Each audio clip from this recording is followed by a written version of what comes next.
my lovely partner, Caitlin. She is also owner, and then over there we got my brother Al right here, aka Ace. He's been a lot of times the glue that's held us together, in this organization. And we have a couple other team members who are not with us today, but we appreciate all of them, and we'll, kind of get into it and probably show some pictures too. So, keep clicking. So we are going to show you this quick little video. This is a little bit about our company, who we are, what we do, and yeah, it should work really well.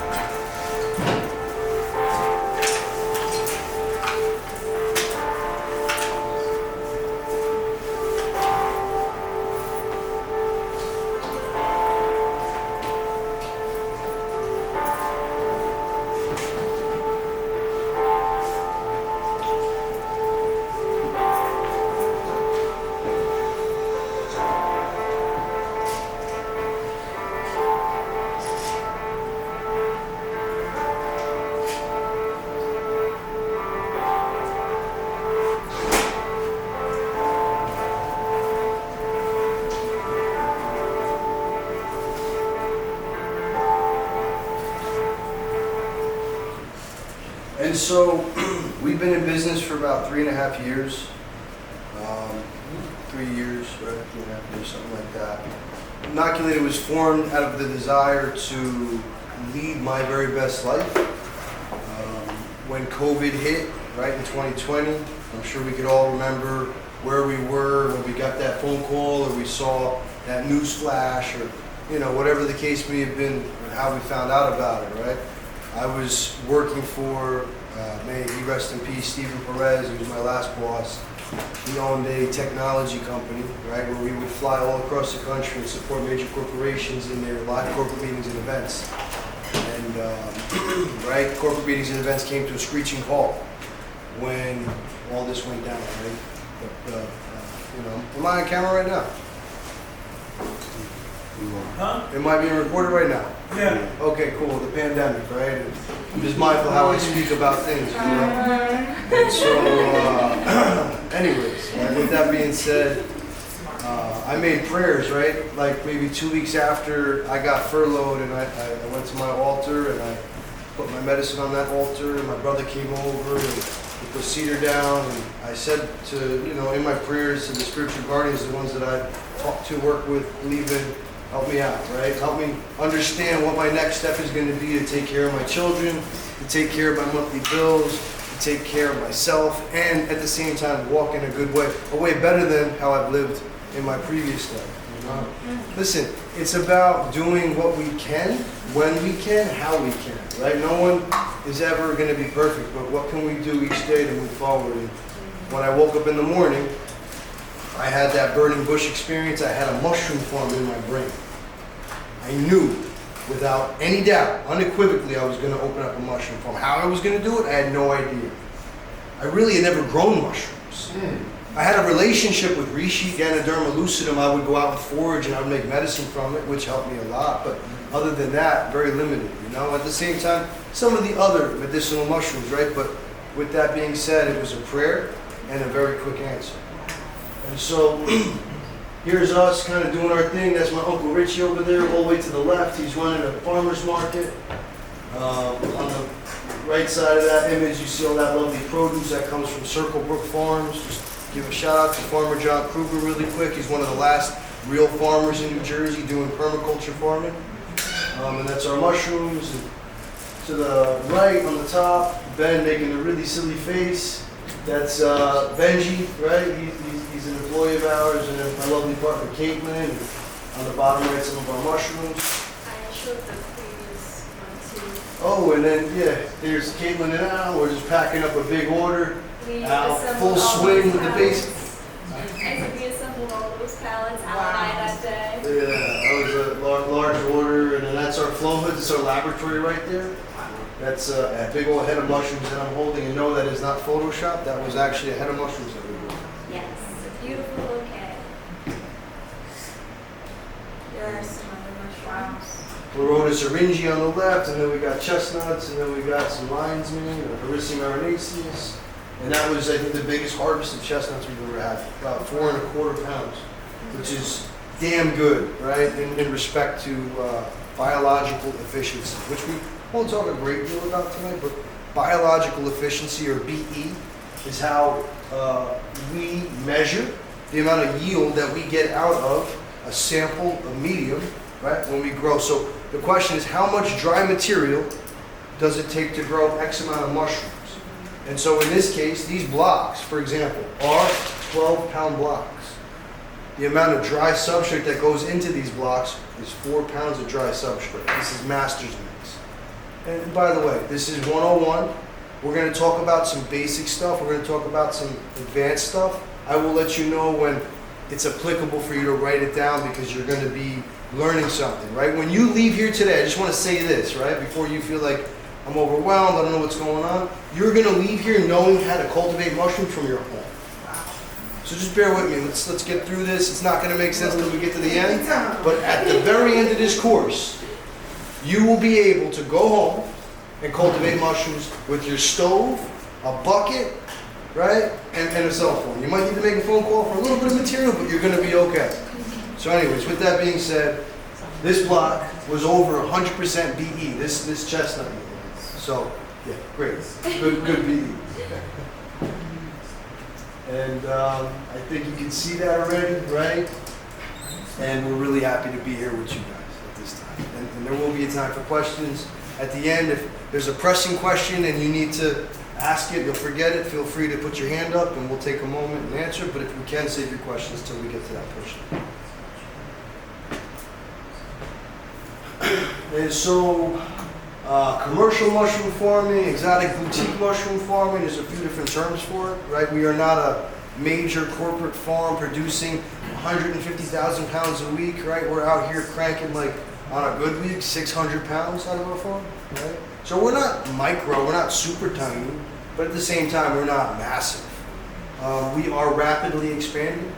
We are involved in a multitude of different projects right now, aside from just farming. Right now we're learning how to help develop other farms. We're learning how to educate folks to get to the point of farming. We're learning how to take our mushrooms and actually make products from them through dehydration, through pulverization, through a multitude of different processes. We're learning that. So there's a lot happening, and so we're just going to kind of, again, address small-scale commercial mushrooms. So grain spawn, right, is fundamental. You need grain spawn or spawn of some sort in order to stretch your mycelium, right? That is what the mic or the mycelium lives on and can be used to be introduced to other mediums, right? Grain spawn. Preparing substrate is an integral process. You need to know what kind of substrate you're working with. Am I pasteurizing? Am I tyndalizing? Am I ultra-pasteurizing? Am I sterilizing? What atmospheric pressure am I in? How close to the water am I? I mean, it gets really deep, depending on what you're looking to do and where you are. Some of you, by the way, if you have a background in any of this, might have heard some of this before. And at the same time, some of this might be completely new content if you haven't. Pasteurization, inoculation, colonization, fruiting, harvesting. We're going to go through each and every one of these things. And again, I promise you at the end of this, you will know how to go home and grow mushrooms with your stove, a bucket, and some other stuff. Very simple stuff. Stay tuned. So, this is absolutely the biggest pain in my ass that I've ever experienced. Making spawn is a lot of work. It takes a lot of practice to be able to do it effectively. And when you finally get to the point where you're like, yo, I'm making my own spawn, like for my whole run weekly, you're like, it took me like 15 hours to do this. And I could have spent like $100 on that. And so when you start to scale up, and it's like a pride thing for me, right? I really wanted to be able to do my own grain spawn, because it's like, what kind of farmer are you? You can't prepare your own grain spawn, right? You can't do your own clean work. Laboratory work is what we're talking about, right?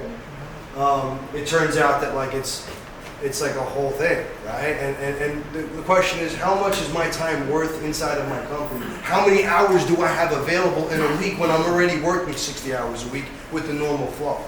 So what we do now is we actually get spawn, organic spawn, from a local support farm right here in New Jersey. But we'll kind of walk you through what our process used to be, or at least the sleep that I do. About a year and a half ago. Everybody, my name is Joe Show. Welcome to Innoculated Workshop. We're really happy to Is there a way to get the speaker on there? If you take this, We could put the, hold on, we could turn the Bluetooth on the speaker. Just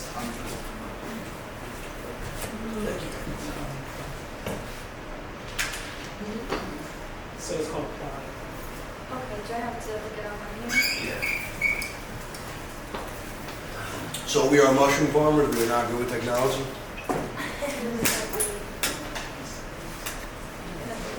She's better than I am. No. I really, I have a limit with computers and cell phones, and like often I just want to be like leaving them places or throwing them out the window. Not a big fan.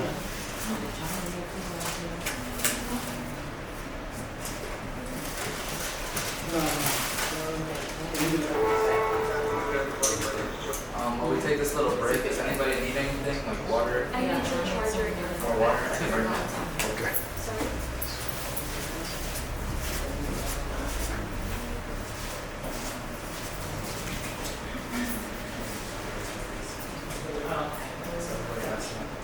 This thing?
Introduce you. Sit up. Test.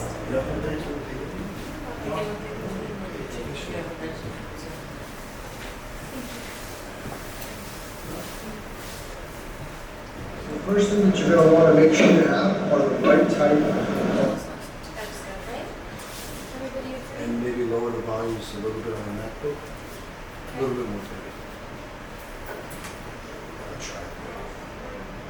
filter bags, the right type of mushroom grow bags. Okay. Good afternoon, everybody. My name is Joe Michelle. Welcome to Innoculated Farm. We're really happy to have you. So today we're going to be talking about rainstorm. The first thing that you're going to want to make sure you have are the right type of filter bags, the right type of mushroom grow bags. So there are a lot of different bags on the market, and they vary in size and also the micron size of the filter patch. So when you're working with grains, you want to make sure that you're working with a 0.2 micron. Very important. If you don't have the right type of micron size filter patch, all the grains that you do will absolutely contaminate. So it's very important. Do some extra reading on that. But essentially, a 0.2 micron filter patch allows only so much airflow back and forth. It's very limited with what we call fresh air exchange, or FAE. There's a lot of different ways to make rainstorm. Some people like to pre-steam their grains, so they'll use a pressure cooker or an oil grain, and they will take their grains, take their water, they'll mix it in a pot. Maybe they'll add gypsum, maybe they'll add azomite, or maybe some other type of nutrient-dense substance, right, to help the mushroom, help the mycelium grow inside the mushroom grow bags after you inoculate. And then from there, they'll sterilize the next day. To be honest with you, it's a great method. There's reasons behind why you want to do that, right? Paul Stinnett speaks a lot to endospores and the necessity of having to kill them, right, to make sure that you wake them up through that pre-steaming process so you can effectively kill them during the sterilization process. But what we have found as inoculated farms is that at this point, at this scale, bypassing that step has not affected our yield whatsoever.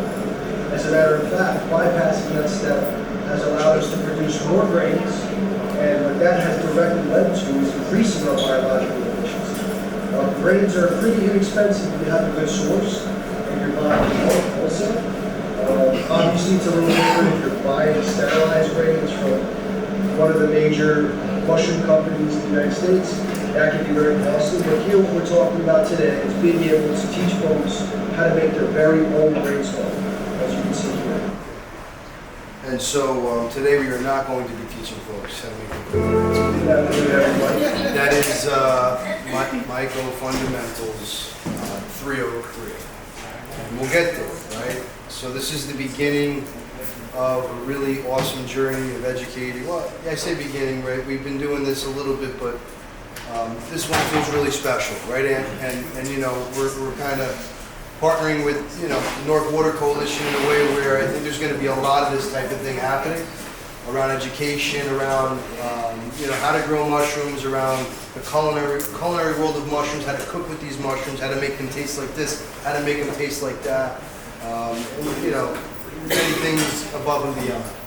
So we're going to jump right into bulk substrate. So I just want to take a moment and ask, does anybody know what substrate is? Like a medium? Yeah, it's like a medium, exactly. So do we have any growers here of vegetation, plants, or herbs, or anybody? Cool. What do you grow? Everything. Okay. Like, if there's a seed, I'm trying to make everything. Okay, very close. How many plants do you have? Probably like 600. Oh, At home. But I mean, every spot of the house, like in the kitchen, the basement, like wherever there's natural lighting and stuff, yeah. so this But I could have a tower garden that's not like those, but we have dirt, so that allows like 60 plants, and I have 2 of those. So that's okay.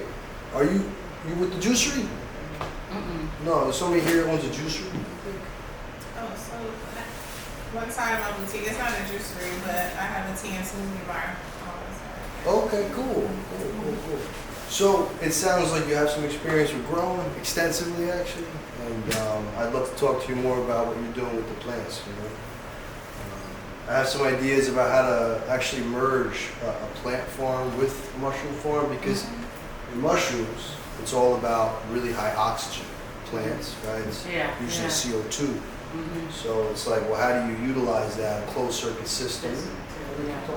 But so exactly, right? It's a medium, and so just like soil for plants, in this case we're using a hardwood base. So the mushrooms that we're concerned with are hardwood-loving mushrooms, species like blue oysters, pink oysters, yellow oysters, Pleurotus orangi or king oysters, lion's mane, maitake, shiitake, piopinos, chestnuts, and the list goes on. And so with those mushrooms, what's nice about them and unique compared to manure-loving mushrooms, right? They actually pull the medicinal constituents out of trees. And that's what makes them so good for us, right? When you're talking about white buttons, creminis, portobellas, they're kind of the American standard. That's what's in our grocery store, and they're grown out of literal poop. That's where they're grown from, right? And listen, like, look, I've eaten them, you know, and I'm sure we've all eaten them, but at the end of the day, like, where do you want to get your food from, right? And so the idea is, even deeper, let's just put that on pause for 1 second and say, well, what value and what role have the trees played in life? Just in life in general. Like, if you look at that metaphorically, we're only able to exist, animals are only able to exist because of the relationship, the symbiosis we have with the trees. So there's so much there that I think we've only begun just to barely unpack. But they're loaded with nutritional constituents right from the soil, you know? And so it's this amazing, amazing journey as we learn about this. But what we grow on is something called Master's Mix. So it is a 50-50 base of hardwood sawdust mixed with soy hulls. So what are soy hulls? They are the casing of the soybean. So it's an agricultural waste product. So it's a way to take, or you look at an industry and you say, okay, so they produce these edamame, these soybeans, but they're throwing away the casings, but they have all this nutritional value. Well, why don't we take that, see if the mushrooms will eat it, couple it with the hardwood, and boom, all of a sudden we have a material, right? Again, this master's mix is what they call it in the industry, that has the ability to flash fruit mushrooms. It gives them all the nutrients and the nitrogen in a way that's just really, it's beautiful, it's amazing. And so that's what we're growing on. That's what these blocks here are made from, right? Before they were all white, they were dark brown. And I believe the hardwood is all from fruit trees as well, all different types of fruit trees. yeah.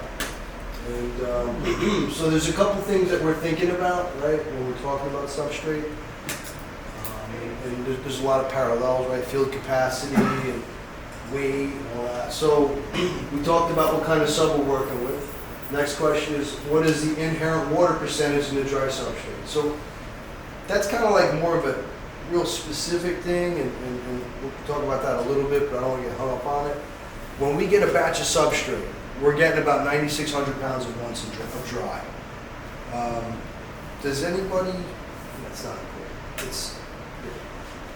What's 9,600 times 3? What is that, like 22,000, something like that? 29,000? So that 9,600 pounds turns into 27,000 pounds of substrate after we put the appropriate amount of water in. The question is, if that dry sub, right, had any exposure to moisture, not enough to affect its sterility, right, but to affect its weight, we're going to want to put less water in it, and vice versa.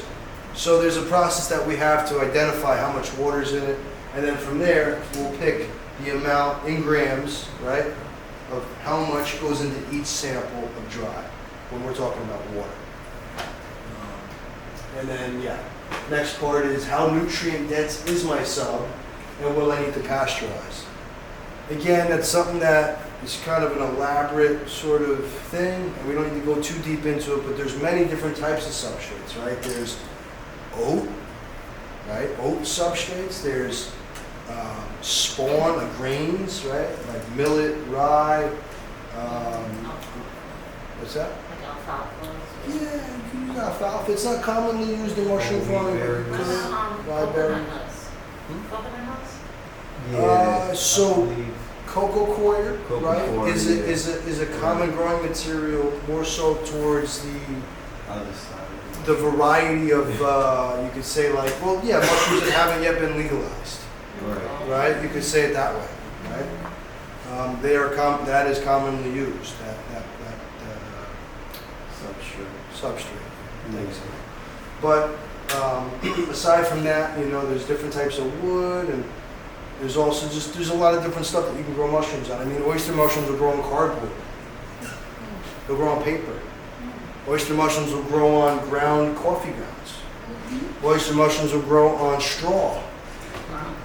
Any coffee shops in here? Oh, there's coffee shops? No? Next slide. Yeah. Oh, and then the last part, we'll just go, no, you're good. The last part is, and how long will I need to cook it for? And so that depends on a few factors, including what kind of sub is it, how much sub in volume is it, and how long I'm cooking it for, and what temperature I'm cooking it at. Again, am I pasteurizing, ultra pasteurizing, sterilizing, or none of the above? There's even methods that we will be teaching in our next coming classes of how to do cold water pasteurization. So not using steam, but instead using lime. So the idea here, right, like big picture, is I want to be able to take 15, 20 people into the wilderness with barely anything, right? And in an emergent situation, right, where like we don't have access to regular everyday life. How do we grow food on the fly? If that really happened, if there wasn't a grocery store, if there wasn't a hospital to go to, could I take care of myself in the woods? Ultimately, that's what we really want to teach people at the end of the day. but this is really cool stuff too. Right? So anyways. Little video of us making dry bags.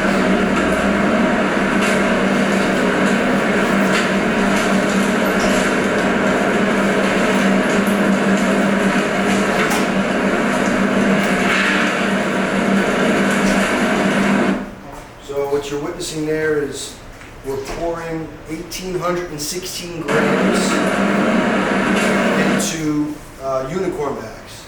So unicorn is something you might want to write down if you're in the process of really wanting to learn about mushroom farming.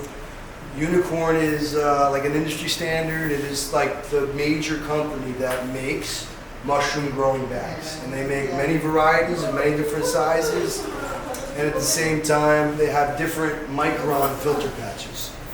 So depending on the species of mushrooms you're growing, you're going to use a different type of micron filter patch. And you guys are familiar with that term, micron? Micron is like, you know, for example, what the masks are made of. They have different size pores, holes. So, yeah. And talk about pasteurization a little bit. So we ultra pasteurize. So kick it. Pasteurization occurs at 140 degrees Fahrenheit. Ultra pasteurization occurs at 212 degrees Fahrenheit. And sterilization occurs at 252 degrees Fahrenheit. And again, depending on the medium that you're working with, you are going to treat it differently with temperature and time. What we're concerned with, we're talking about ultra pasteurization.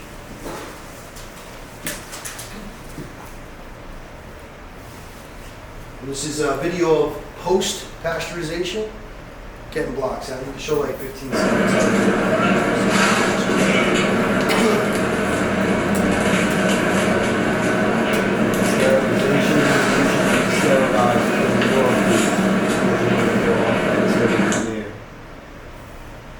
And so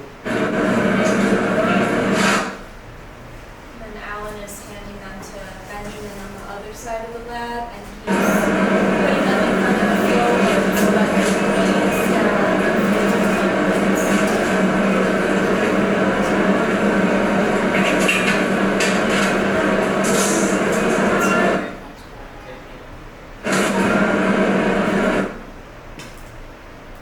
And so after pasteurization, our blocks need to cool. And listen, there's many different things that can be inoculated. And I think you guys are kind of putting that together at this point, different types of substrate, different ways of inoculating. You know, like if you're in the woods and you're inoculating logs, you're not waiting for your logs to cool, right? You're identifying which trees am I going to cut down, why am I cutting them down, what type of tree are they, how young are they, what season are they in, what month is it in the climate that I'm in. You're cutting them down, and then you're letting them sit for a little bit of time, and you're soaking them, and then you're drilling them, and then you're using spawn to inoculate. So there's all different types of processes. It's kind of like being a creator. You're able to create life. Once you understand the basic tenets of what governs the life cycle of mycelium, right? And it's like that way in plants too. Once you understand the basic tenets of what they need, the parameters of their necessary conditions, you could take this and duplicate it here, and duplicate it here, and duplicate it here, and continue to try to find new ways to recreate the mold. And as long as you understand those tenets, nothing can stop you. It's really beautiful. It's very, very beautiful. So in our case, inoculation is the process of adding spawn to a suitable nutrient medium for growth. We talked about the suitable medium for growth. We're using master's mix. They occur in a clean environment, inoculations. It happens in our laboratory and helps with avoiding contamination and anything that wants to compete with the mycelium to eat the substrate. And we recommend using a commercial grade flow hood, hand sanitizer, gloves, masks, and a heat sterile blade to cut the bag of spawn open so you're not, again, messing it or contaminating it. This is a quick video of us doing that.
these blocks come out of the pasteurization system. We inoculate with grain spawn.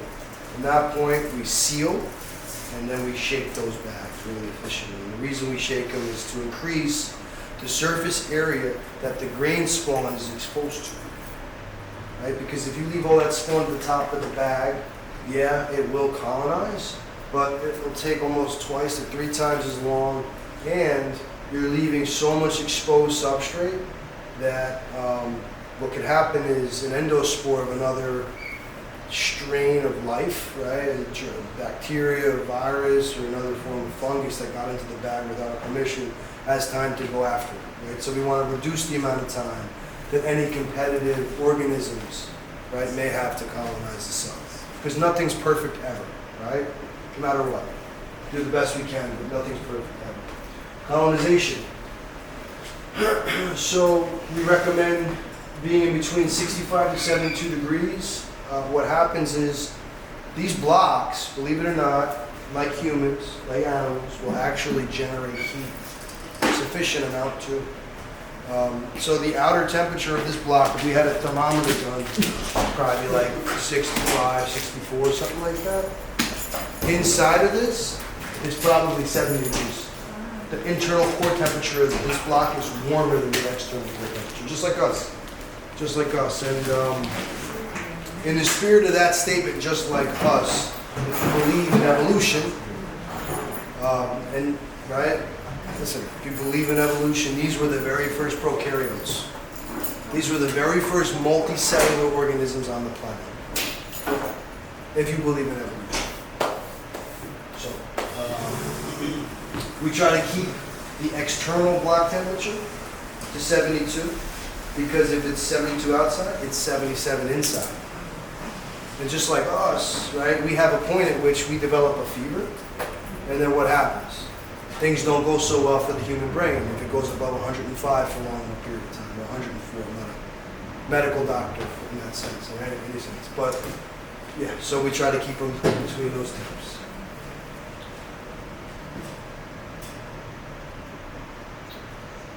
Fruiting is the idea of, well, we're actually going to be doing some fruiting in a little bit, which is cool. We're going to have some hands-on. So I didn't give a great discography here. We're going to go through this, then we're going to pass out blocks, and then you guys are going to learn a really awesome tech to be able to go home with. So that's kind of the agenda here. An hour, forgive me. And apologies for being late too. So, anyways, where are we here? Fruiting is the idea of taking a sterile scalpel, right, and cleaning your block, and then from there creating a surgical incision to expose the mycelium to the elements of the air, the elements of the water, to initiate primordia, or fruiting, pinning, if you will. Yeah.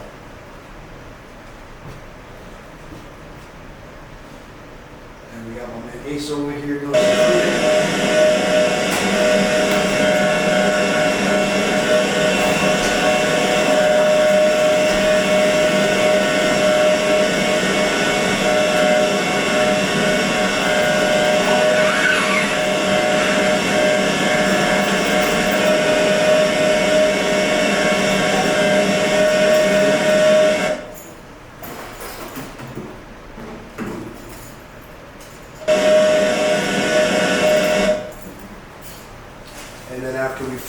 It takes, depending on the species of mushrooms, anywhere from, at minimum, like 6 days to about 14 days for the fruiting body to fully be harvested, to be mature, to be harvested. There's different characteristics depending on the varieties.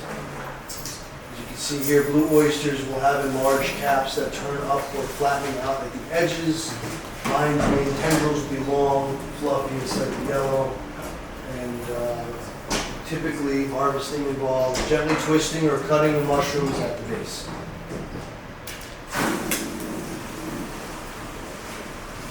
And so this is an example of a mixed bag. Some of these are ready for harvest, some of them are not ready for harvest. See if you can guess.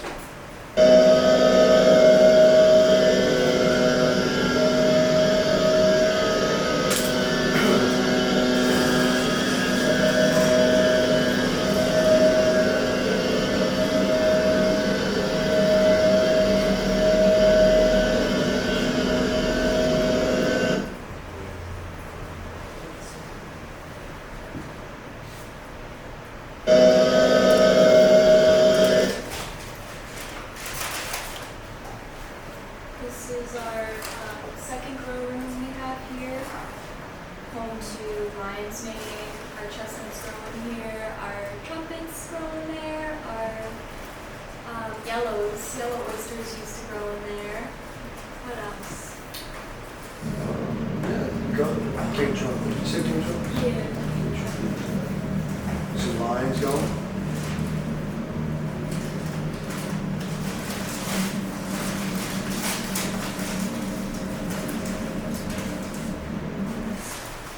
Yeah, I think the racks could use another painting, right? That high humidity, man, it brings out the rust. Even in stainless steel, it's crazy. It's wild. So, any questions? So how many times can you harvest from the bag? Depends on how good you are at keeping it clean. So believe it or not, these blocks, if you keep them really, really clean, will be the gift that keeps on giving. So here's what can happen. You can fruit these blocks, and we're all going to fruit these blocks today. We're all going to go on to 1, 2, 3, 4, 5, 6, 7, 8, 9, 10, 11. You got the magic number. You got 11 blocks. So with that being said, you can fruit these blocks today, right? 12. You have 12 or 11 days? 11. So you fruit these blocks, you keep these clean, it'll absolutely give a massive first flush. It'll almost 100% give a really awesome second flush. If you pray with it and talk to it, and you keep it in a clean place, at least 16 inches above the ground, literally 16 inches above the ground, right? It'll probably give you a third flush. And if you're really good with it and it likes you a whole lot, you could take that block and you could dunk it in water, clean water. And it might give you a miracle flush. It might give you a fourth, it might give you a fifth, it might give you a sixth. But it's about truly the way you communicate with the mycelium. If you talk to it and you believe it, Right. it might fight hard enough to stay alive for you. How does the weather affect the process? In every way. They are so smart. They know. Listen, can I tell you a story, sister? We just had a flood on our farm on Monday. A flood. I mean, there was water coming into the building. And would you believe? The mushrooms had a freaking party. They grew like this. They were growing like 14-inch caps. They know what time it is. They know what's going on outside. They're aware of the atmosphere, the barometric pressure, the humidity, the temperature. I mean, we could put them in a room that's completely isolated from the outside entirely. And yet they know what's going on outside. It's really beautiful. It's unbelievable.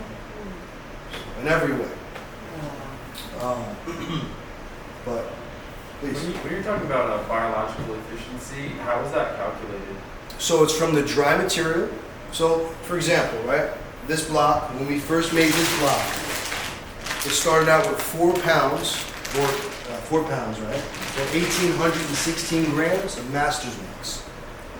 Now, when I take a yield from this, right, let's say 2 yields, 3 yields, flushes, first flush, second flush, third flush, I'd calculate the total weight in fresh mushrooms that came off that block, and I'd compare it to the amount of dry material I started with. And so if I achieved 1,816 grams, I reached 100% biological efficiency.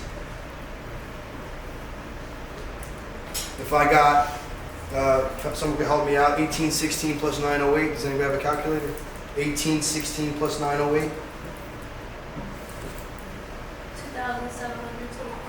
If I get 2,724 grams, I reached 150% biological Not efficiency. just from the first flush or all the flushes? Likely all the flushes. Okay. Yeah, if you're getting 150% BE, give me a call. I'm trying to understand what you're doing. So, Is there a reason why you chose mushrooms instead of for like hardwood? you know, I'm sure there is. I'm still trying to unpack it. They are considered the more exotic color and strains compared to your average indoor grown mushrooms, as you were saying, the white buttons or the double stones. So, I mean, I could say these better too. Absolutely, more versatile. Very versatile ways that you can cook them. They all have different flavors. Any other questions?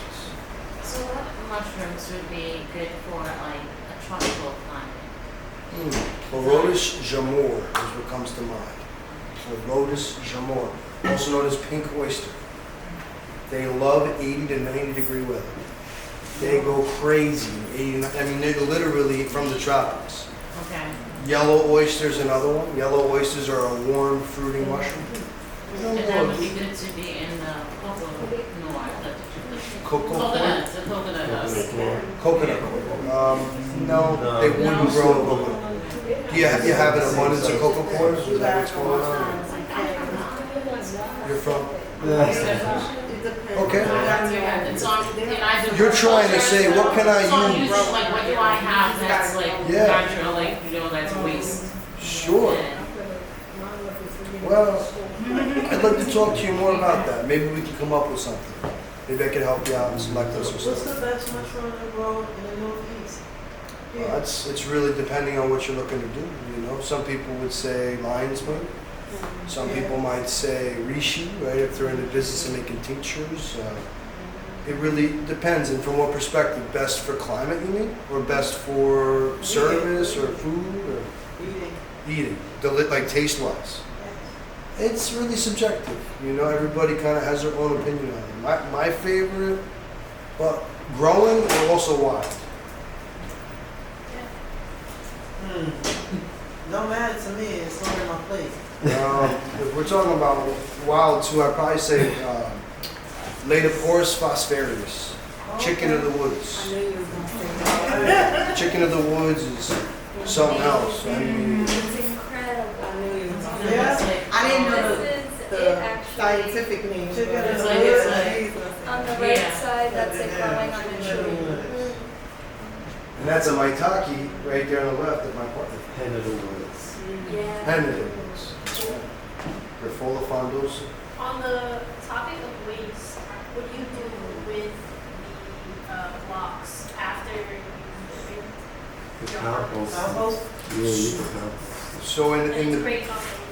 it's the best. So So in it that. is good compost. In best case scenario, we have farmers showing up to our farm every week and grabbing this gold, this valuable gold. The sad truth is, a lot of times, they don't come together. And it sits there. And it sits there until there's so much, because we go through 200 of these a week that we have to dispose of them. So help us out. Come grow. We are building So would something. you be able to like use raised beds with wood chips? Oh my Yeah. God, and if you were to use wood chips, these would flourish in ways you can't even imagine. One of these, with a raised bed, could grow 50 pounds of food. One of these, if you know what you're doing. So it's the idea of being resourceful. Are you connected with any of the local growers in Newark? Or- So we are in the process of plugging in with some of the local growers in Newark, I would say yes. We're also in the process of opening up a community-supported agriculture program. Is anybody familiar with what a CSA is? Can we briefly open up our website? Maybe we could just open up food It's right sovereignty. here. There you go. Oh, wait. Oh, that's the back end. Yeah, so I'm just gonna read this through really quick. Why community-supported agriculture? Here at Innoculated, we want to reintroduce you to the origins of your food. Nowadays, it is near impossible to know exactly where our food comes from. As consumers, we do not know the true date of harvest of our produce, nor how many hands have touched it before making it to our plates. Do you ever wonder how long it had been in transport, in storage, and finally sitting on the shelf? It's too easy to overlook the slew of pesticides and fertilizers that are pumped into mass-produced crops, and at the alarming rate which natural landscapes are collapsing, basically, right? Everything's being depleted, and it's really a shame. This winter and beyond, us and our partners at Verde Harvest and Planted Eats are committed to helping our communities eat more consciously. Growing and baking right here in NJ to minimize the carbon footprint, transporting us to your tables from our farms. As always, we carefully source our seeds, spawn, and soil for maximum flavor and nutrition. On the other hand, operating at a small scale isn't easy. So help us out, right? We have a lot of things that we're doing. and we could use the support of our community, and we want to support our community.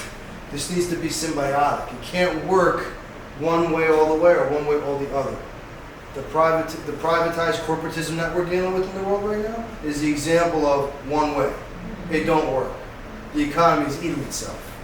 I don't want to get into it too deep, but we all need to support one another, right? And so we're grateful that you guys are here today to be with us to learn, right? So I want to take some time, and you can close that. I want to take some time now, and I want us to fruit these blocks, right? We brought some stuff to make that happen. So Alan and Caitlin are going to handle the cleaning, right? So we're going to come and we're going to put blocks in front of you guys. And if you guys could come up, if you care to, or however you see it, come make yourself comfortable.